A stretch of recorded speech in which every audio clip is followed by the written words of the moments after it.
কাকা আপনি কিছু মনে করিয়েন না, আপনি শুধু আমাকে বলেন গবেষণা বলে কাকে, সিম্পল। এবং একাডেমিকলি স্পিকিং আমাদের এখান থেকে আপনি যখন এই শিক্ষিত আলেমদেরকে গুরুত্ব দেবেন না, আপনার ওয়াজ মাহফিলের বরকত চলে যাওয়ার পেছনে আরেকটা মূল কারণ হচ্ছে ভালো যোগ্য মানুষগুলাকে আমরা দাওয়াত দেওয়া বন্ধ করে দিয়েছি। কাকা আপনি কিছু মনে করিয়েন না, আপনি শুধু আমাকে বলেন গবেষণা বলে কাকে, সিম্পল। এবং একাডেমিকলি স্পিকিং আমি মাওলাই করিম আপনাদেরকে জাযায়ে খের দান করুক। এটা আজিমুশান একটা জজবা। এমনিতে সবাই মানুষ, আমাদেরকে দেখতে বুজুর্গের মতো লাগে না, বুজুর্গই কাপড়ে চোপড়ে না। এখান থেকে তাইলে কথাটা শুরু করি। সম্মানিত উপস্থিতি, আমার নবীকে রহমতুল্লিল আলামিন বলা হয়েছে সাল্লাল্লাহু আলাইহি ওয়াসাল্লাম।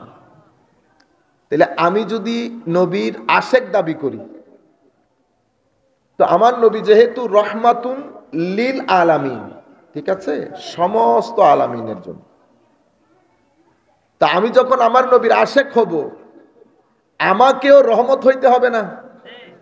নবী রহমত না? আমার নবীর সাথে দূর দূর পর্যন্ত যার সম্পর্ক আছে, সেও ভিতরে বাইরে আপাদমস্তক রহমত হতে হবে। তখন আমি বলতে পারবো আমি আশেক। আপনারা বুঝতে পারছেন কথাটা? নবী তো সকলের জন্য রহমত। আরো আজীব বিষয় হচ্ছে, আমি এখন বসে বসে চিন্তা করতেছিলাম, রহমতুন বিল আলামিন বলেন নাই। বিল আলামিন বললে ঘটনা খারাপ হয়ে যাইত। বিল আলামিন বললে আমরা তো আলেম না, আলেম উলামার মজলিসে কথা বলা বড় খতরনাক। বক্তার মজলিসে কথা বলতে অসুবিধা হয় না, আলেমের মজলিসে কথা বলতে অসুবিধা হয়। আপনারা তো বক্তা চিনেন, আলেম চিনেন না, ঠিক না? আমার এখানে বসে আছেন, আমার বামে শ্রদ্ধাভাজন আলেমে দিন, আপনারা সম্মান করবেন। মাহফিল করলে ওনাদেরকে চেয়ার দেবেন, যাতে জাতি জানতে পারে জাতির আসল শিক্ষিত মানুষ কারা। আপনারা কি করেন, আলেমদেরকে দাওয়াত করে সাইডে মাইডে বসায় রাখেন। কোত্থেকে আমাদেরকে তুলতে তুলতে মনে যেন আসমানে তুলবেন। তা আসমানে যে তুলতেছেন, বুঝতে পারছেন? আমার তো বর সহ্য হয় না, বর সহ্য হয় না। তো কি করি আমি তখন? আমি আর আলেম ওলামাকে পাত্তাও দেই না। বুঝতে পেরেছেন? এখান থেকে বেয়াদবি সূত্রপাত হয়, বেয়াদবির সূত্রপাত। আমার পিছনে আমাদের ছাত্র দোয়া করবেন, মাওলাই করিম যেন এদেরকে যুগের বাসা আলেম হিসেবে কবুল করে। হাসান শরফুদ্দিন কোথায় গেছে বেটা? এগুলা কোনায় কানায় বৈশা থাকে। ঢাকা ইউনিভার্সিটি থেকে মাস্টার্স করা, বুঝতে পেরেছেন? ঢাকা কাদেরিয়াতে, এখন জামিয়াতে ভর্তি হয়েছে, আপনাদের বরুরাতে পড়ায়। এগুলো অনেক ভালো ছাত্র। বর্তমানে মাঠে ময়দানে যারা ওয়াজ করে, ম্যাক্সিমামকে পড়াইতে পারবে এরকম যোগ্যতা সম্পন্ন আলেম। জামিল আহমদ একজন আছে, জামিল আমাদের, ও মাশাআল্লাহ, আমাদের জামিলও আছে। এখন সমস্যা হচ্ছে এদেরকে কেউ চিনে না, দামও দেয় না, রাস্তাঘাটে সালাম দেন কিনা সন্দেহ। তো আমি আপনাদেরকে বিনয়ের সাথে অনুরোধ করব, যে জাতি জাতির সূর্য সন্তান, যে জাতি জাতির শিক্ষিত মানুষকে সম্মান করে না, সেই জাতির কাছে আল্লাহ শিক্ষিত মানুষ পাঠান না। সেই জাতির মেধাগুলাকে, সেই জাতির মেধাগুলা ওয়েস্ট হয়ে যায়। আল্লাহ সেই জাতিকে আর মেধা দেন না। যখন জাতি মেধার মূল্যায়ন করে না, তখন কি হয়? সেই জাতি মেধাগুলার উপরে মূর্খ জাহেলরা বসে লবণ রেখে রেখে বড়ই খায়, লবণ রেখে রেখে বড়ই খায়। আপনারা এখন দেখেন না, তফসিরে কোরআন, তফসিরে কোরআন, তফসিরে কোরআন। বাংলাদেশের মধ্যে তফসিরুল কোরআন মাহফিল, আমার মনে হয় অত বেলা তো আপনারা ভাতও খান না যত বেলা তফসিরুল কোরআন মাহফিল হয়, ঠিক না? ও মার তফসিরুল কোরআন মাহফিল করে করে এই ঘাটে ওই ঘাটে, এই বাড়ির কোনায় ওই বাড়ির কোনায়। ও বাংলাদেশের মাদ্রাসাগুলোর মধ্যে তফসির বানানোর জন্য একজন আলেম খুঁজে পাওয়া যায় না। আপনারা তো বানাইতে বানাইতে আন্তর্জাতিক বানাই দেন। তাও কি আন্তর্জাতিক মুফাসসিরে কোরআন, আন্তর্জাতিক মুফাসসিরে কোরআন বাইরে পড়াবে তো দূরের কথা, বাংলাদেশে কখনো মাস্টার্সের ক্লাস করায় নাই, কামিলের ক্লাস। ও হাসানদেরকে বসাইয়া যখন আপনি কামিলের তফসির পড়াবেন, তাইলে না বোঝা যাবে বেটা আপনার মধ্যে দম কতটুকুন আছে। এখন এখানে যদি আমি বড় বড় কথা বলি, ইমাম কাশাব বলেছে এই কথা, ইমাম রাজি বলেছেন এই কথা, আপনাদের মাথার উপর দিয়ে যাবে না কানের ভিতরে দিয়ে যাবে, তো উপর দিয়ে চলে যাবে। কাশসাব আপনারা মনে করবেন এটা বলে বার্গার বা পিজা হাট বা কিছু একটা নাম কয়েছে হুজুরে। কাশসাব তো আপনি চিনবেন না, কাশসাব যারা চিনবে তাদের সামনে কাশসাফের গল্প করব, ঠিক না? তো এখানে বাংলাদেশে আপনারা হয়তো জানেন না, বাংলাদেশের ম্যাক্সিমাম মাদ্রাসার মধ্যে তফসির পড়ানোর আলেম নাই, মুফাসসির। যেখানে 4 জন দরকার সেখানে একজনও নাই। আধা মানে বুঝছেন, আধা মানে হুজুর পরীক্ষায় পাশ করে নাই, তবুও কি করবে, এখন রাখতে তো হয়, তো একজনটা কোনো রকম রাখছে। তো উনি তো একটা না, উনি কি হইলেন, হাফ। এলমে হাদিসের মধ্যে শাইখুল হাদিস বা হাদিস পড়াতে পারবেন এমন বেটা কোনো কথা হবে না। হাদিস পড়াতে পারবেন এমন লোকের আলেম দরকার 5 জন, ওখানেও আছে আধা অথবা দেড় মানে একজন সিনিয়র আর একজনটা কোনো রকম ধাক্কা দিয়ে দিয়ে চলা, দেখছেন নি?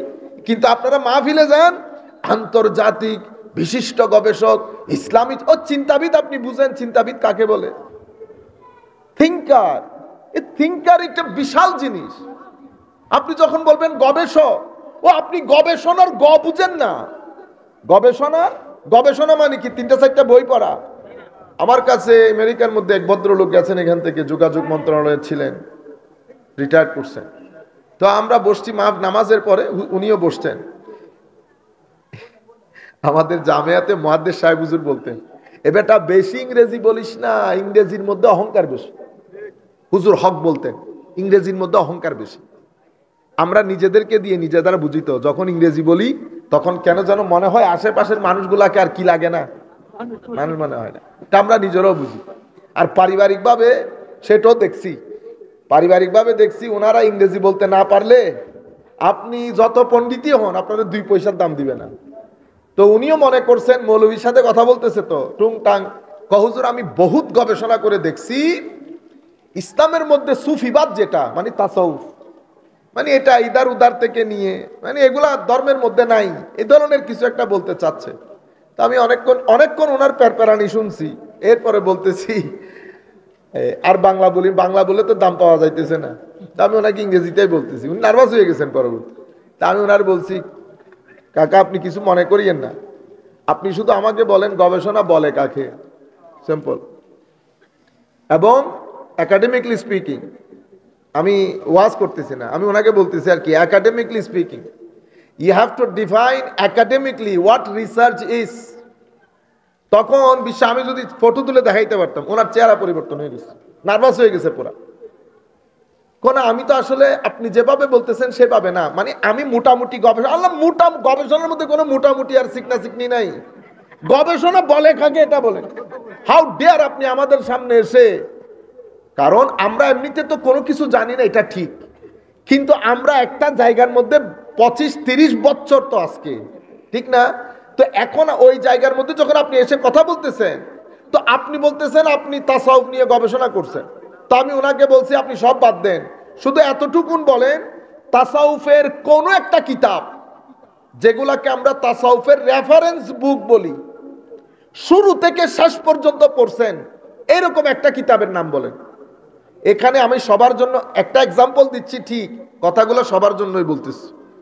আপনি তাসাউফের একটা কিতাবের নাম ধরবেন যেটা তাসাউফের রেফারেন্স বুক, সেটা আপনি শুরু থেকে শেষ পর্যন্ত পড়ছেন, এরকম একটা কিতাবের নাম বলেন।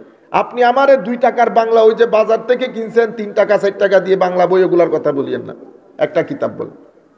আমরা তো আসলে বাংলা শিক্ষিত আলাম, এই কথাটা আপনার মুখ দিয়ে বের করতে চাচ্ছি আমি। আপনি আমাকে বলবেন কাকা আমার অভিজ্ঞতার আলোকে বলতেছি।